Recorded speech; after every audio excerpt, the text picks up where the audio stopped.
The worn vinyl of the diner stool was cool against his thighs, a familiar anchor in a world that mostly blurred past at 70 miles an hour. Bear, a man whose physical presence was a statement before he ever spoke a word, nursed his coffee. It was black, bitter, and hot. The way he liked things. Simple, uncomplicated. His gaze, usually fixed on the road ahead, drifted across the checkered floor of the roadside stop.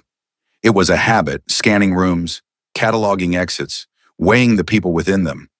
Most were just background noise, blurs of color and quiet chatter. But then he saw them.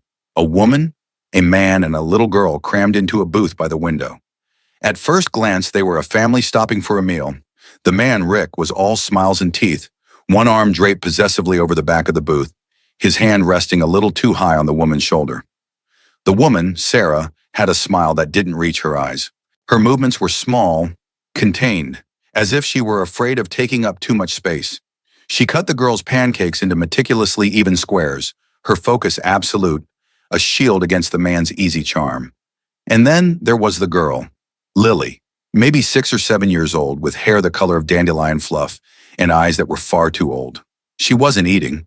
She was shredding her paper napkin into a snowy pile on the table, her small fingers working with a frantic, silent energy. Every time Rick spoke, his voice a low, syrupy rumble, the girl's shoulders would twitch, a barely perceptible flinch. Bear had seen that look before. It was the look of a cornered animal. It was a look that tightened something in his chest, a cold nod of recognition. He wasn't a cop. He wasn't a social worker. He was a man who fixed bikes and valued loyalty above all else. But he was also the president of the 195 Angels Motorcycle Club, and their unwritten code had one simple rule: you protect the ones who can't protect themselves, especially the little ones. He watched as Rick leaned in, his smile widening as he whispered something to the girl. Lily froze, her hands stilling over the pile of shredded paper. She gave a tiny jerky nod. Rick laughed and patted her head, a gesture that looked like affection to anyone not paying attention. But Bear was paying attention. He saw the way the girl's spine went rigid. He saw the way her mother's jaw tightened for a fraction of a second before her own forced smile returned. The waitress came by to refill his coffee. "Everything all right, Bear?" she asked, her voice warm. Jeannie had run this diner for 30 years. She knew every angel by name. "Just fine, Jeannie," he rumbled, not taking his eyes off the family. The little girl, Lily, slid out of the booth. "I have to use the potty," she announced, her voice a tiny, wavering thing. Rick's smile tightened. "Hurry back, princess. We don't want your pancakes getting cold." It wasn't a suggestion. It was an order wrapped in sugar. The girl's path to the restroom took her right past Bear's seat at the counter. As she passed, her steps faltered. She looked up at him, her wide, frightened eyes meeting his. He was a mountain of a man, covered in leather and ink, his beard braided with silver rings. He knew he was intimidating. He usually preferred it that way. But now he softened his expression, giving her a slow, deliberate nod. A signal. "I see you." Her tiny hand, trembling, reached out and brushed against the worn leather of his vest. Her fingers were cold. She leaned in, so close her breath was a warm puff against his arm. Her whisper was so quiet it was almost lost in the diner's clatter. "Mom's boyfriend calls it our secret game." The words landed like ice water in his veins. The air in his lungs turned to stone. The world narrowed to the terrified blue of her eyes and the 3 words that explained everything. Secret. Game. He didn't need any more details. He knew exactly what kind of game it was. She pulled back just as quickly, her face pale, and scurried towards the restroom. Bear didn't move. He sat there, his hand gripping his coffee mug so tightly he felt the ceramic creak. The warmth of the mug did nothing to thaw the chill that had settled deep in his bones. He saw Rick watching him from the booth, a flicker of something ugly and possessive in his eyes. A challenge. Bear took a slow sip of his coffee. The game was over. He was about to change the rules. He pulled out his phone, his thumb moving over the screen with practiced ease. He opened a group chat. 195 members, all of them within a 30-mile radius. His message was 3 words. Diner, Highway 12. Now. He didn't need to say more. They would understand. An order from their president, sent with that kind of urgency, meant one of 2 things. One of their own was in trouble, or someone else was. Either way, the response would be the same. They would come. He put the phone down, face up on the counter. Seconds later, it buzzed, a single checkmark, then another, and another. A cascade of acknowledgments, a digital cavalry assembling. From garages, bars, and quiet suburban homes, engines were starting. The low, guttural rumble of 194 Harleys was about to descend on this quiet stretch of highway. How many times have you felt it? That little prickle on the back of your neck, that gut feeling that tells you something is deeply wrong, even when everyone else is smiling. Trusting that instinct is a superpower we all have. It's the universe whispering a warning in your ear. If you believe in listening to that little voice, do me a favor and hit that like button. Let us know in the comments if you've ever had a feeling you just couldn't shake. Lily returned from the restroom, her face scrubbed clean, but her eyes still holding the same haunted look. She slid back into the booth, avoiding Rick's gaze, and pushed a piece of pancake around her plate with her fork. "Eat up, princess," Rick said, his voice losing some of its charm, a hard edge creeping in. "We've got a long drive." Sarah, the mother, flinched. "Rick, maybe she's just not hungry." "When I say eat, she eats," he snapped, his voice low and sharp. The mask had slipped. For a second, the charming boyfriend was gone, replaced by something cold and cruel. He caught Bear watching, and his face smoothed over again. The smile returning, but it was brittle now. A fake. Bear finished his coffee and stood up, dropping a $10 bill on the counter.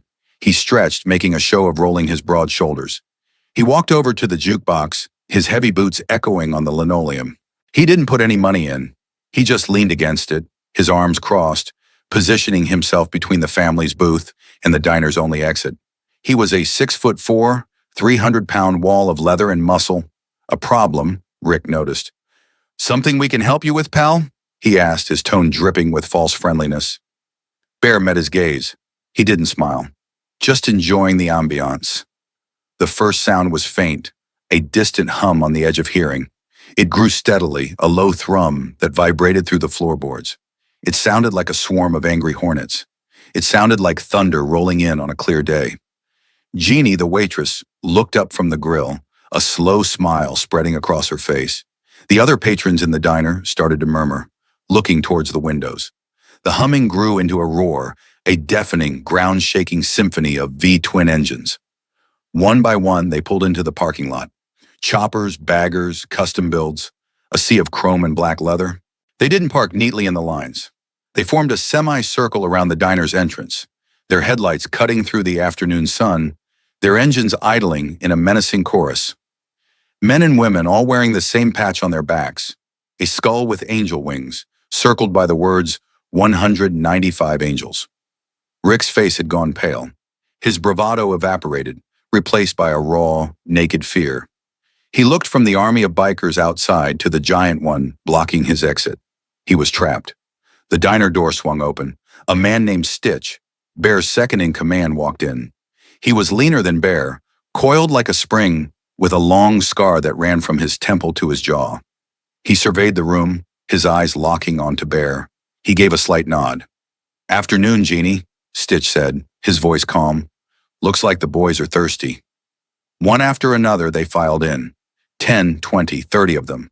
They didn't rush.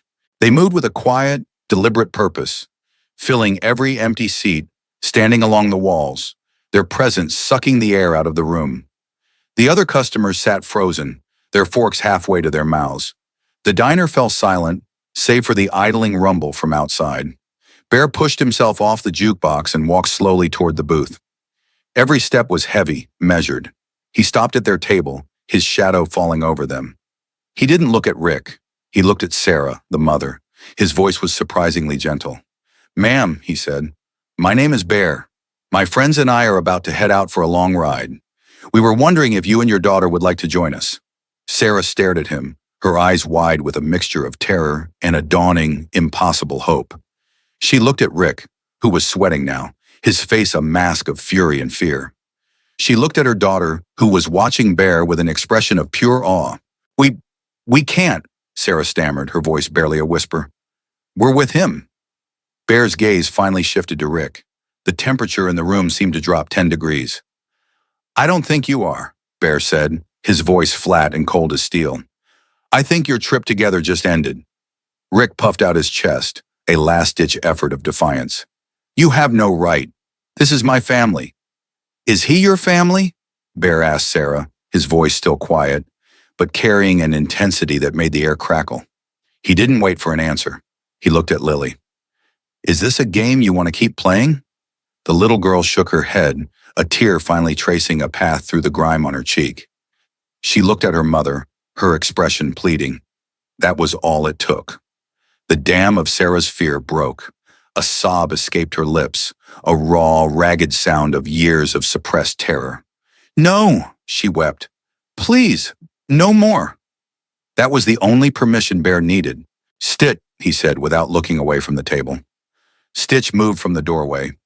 He and two other angels, men the size of refrigerators, converged on the booth. They didn't touch Rick. Not yet. They simply stood there, hemming him in. Sir, Stitch said, his voice laced with mock politeness, you're making the lady uncomfortable. I'm going to have to ask you to leave. I'm not going anywhere without them, Rick snarled, trying to grab Sarah's arm. Before his fingers could touch her, Bear's hand shot out, clamping down on Rick's wrist. It wasn't a violent move. It was precise, controlled, and final. Bear's grip was like a vice. The color drained from Rick's face, his eyes widening in pain and shock. You're going to let go of the lady, Bear said, his voice a low growl. You're going to stand up very slowly. You're going to walk outside and wait for the sheriff, who my friend is calling right now. And if you make a sound, if you even breathe too hard, I promise you, the ride to the station will be the most pleasant part of your day. The action that followed was described later by Jeannie as being slower than molasses in winter. Every movement was deliberate, each second stretched thin. Bear's fingers tightened, millimeter by millimeter, around Rick's wrist. The bones ground together. A choked gasp escaped Rick's lips. His hand fell away from Sarah. Stand up, Bear repeated. Like a puppet with its strings cut, Rick stumbled out of the booth. Stitch and the other two bikers flanked him, their bodies forming a cage. They escorted him towards the door, their steps perfectly in sync, a silent, menacing procession. The other angels in the diner parted to let them through, then closed ranks behind them. Bear crouched down in front of the booth, bringing himself to eye level with Lily. The little girl was trembling, her eyes fixed on him. He ignored the tears streaming down her mother's face, the shocked silence of the diner, the barely suppressed violence of the moment that had just passed. He focused entirely on her. He held out his hand, palm up. It was a large, calloused hand, scarred from years of working on engines, but he held it steady. It's okay now, he said, his voice a low, soothing rumble. The game is over. For good. Lily looked at his hand, then at her mother, who nodded through her tears. Slowly, hesitantly, the little girl placed her tiny, cold hand in his. His fingers, large enough to crush the steel, closed gently around hers. It felt like the whole world was in that touch. A promise. A fortress. He helped her out of the booth, and she didn't let go of his hand. She clung to him as if he were the only solid thing in a spinning universe. Sarah followed, wrapping her arms around her daughter, the three of them forming a small island in the middle of the diner floor. Outside, the roar of engines had died down to a respectful idle. The bikers who had remained outside formed two lines, creating a clear path from the diner door to a waiting car, one that belonged to Stitch's wife, who was a lawyer and had been part of the silent summons. As Bear led them out into the sunlight, Lily buried her face in his leather vest, inhaling the scent of oil and road dust. It was the smell of safety. It was the smell of freedom. The 195 angels stood silent, their faces hard as granite, but their eyes, one after another, softened as they watched the small procession pass. They were not just a club, they were a wall, and they had just saved 2 lives. In the corner of the parking lot, Rick was on his knees, flanked by 4 of the largest angels. He wasn't being touched, but the sheer, intimidating proximity was enough. He looked small and pathetic, stripped of his power.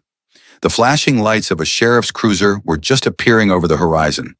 The story of that day in the diner became a club legend. But for Sarah and Lily, it wasn't an ending. It was a beginning. The club didn't just rescue them, they absorbed them. Stitch's wife, Maria, handled the legal battle pro bono. Rick was charged, and with Sarah's tearful testimony, he was convicted. The secret game was exposed in the cold, sterile light of a courtroom, and he was sent away for a very long time. But the real work happened outside the courts. Bear and the Angels knew that safety wasn't just about locking up a monster. It was about building a new home. They found Sarah and Lily a small, secure apartment in a town miles away from their old life. The club paid the first 6 months' rent. They furnished it with donated furniture, assembling cribs and dressers with the same care they used to rebuild carburetors. These rough, hardened men argued over curtain colors and the best place to put a little girl's bookshelf. Bear became a constant presence. He was there for the nightmares. He would get a call at 3 in the morning, and without a word, he'd ride over, sit in their living room, and just be there until the sun came up. He never pushed, never pried. He just offered his quiet, unshakable strength. He taught Lily how to ride a bicycle in the apartment parking lot, his huge frame jogging alongside her, one steady hand on the back of the seat. The first time she pedaled on her own, her laughter echoed through the complex, a sound of pure, unadulterated joy. It was a sound Bear would have ridden through hell to protect. They spent holidays with the club. Thanksgiving was a massive potluck at the clubhouse, with dozens of bikers and their families. Lily, once a silent, frightened little girl, ran through the crowd, laughing as she was passed from one leather-clad lap to another. She called them all Uncle. Uncle Stitch, Uncle Road Dog, Uncle Grinder. They doted on her, spoiling her with toys and teasing her with gruff affection. Sarah slowly healed. Being surrounded by the fierce, unwavering loyalty of the Angels taught her what true strength looked like. She got a job at a local bakery. She started smiling again, a real smile that reached her eyes. She cut Bear's hair, her fingers steady, and they would talk for hours, not about the past, but about the future. A tentative, fragile romance bloomed between the quiet baker and the biker president, built not on passion, but on a foundation of profound gratitude and mutual respect. Years passed. The little girl with dandelion hair grew into a young woman. When she was 16, Bear took her to a deserted stretch of road, not on a bicycle, but on his own gleaming Harley. He taught her the mechanics, the feel of the engine, the balance of the machine. He taught her that power wasn't something to be afraid of, but something to be respected and controlled. The night of her high school prom, her date arrived to find not just Bear waiting on the porch, but a full honor guard of 10 angels, their bikes polished to a mirror shine. They lined the driveway, their engines rumbling softly. Bear walked up to the terrified teenage boy in the rented tuxedo. He leaned in close and said, in his low growl, "She needs to be home by 11. She will be treated with respect. We will be her escort there, and we will be waiting to escort her home. Do you understand me?" The boy, pale as a sheet, could only nod. Lily, radiant in her dress, just laughed and kissed Bear on the cheek. Her escort was the most well-behaved prom date in the history of the school. The epilogue of their story wasn't a single event, but a lifetime of them. Sarah and Bear eventually married in a ceremony at the clubhouse, with Lily as the maid of honor. The 195 angels, their chosen family, cheered them on, their engine revs a standing ovation. Lily went to college to become a child psychologist, driven by a deep-seated need to help other kids who were trapped in the silent, secret games she had once known. The club started a charity, Lily's Ride, that raised money for children's advocacy centers. Every year on the anniversary of the day at the diner, they would do a cross-country ride, raising funds and awareness. The name 195 Angels had once been a mystery to outsiders. Some thought it was for Highway 195. The truth was simpler. It was the number of members on the day the club was officially founded. But after that day at the diner, the name took on a new meaning. They were guardians, protectors.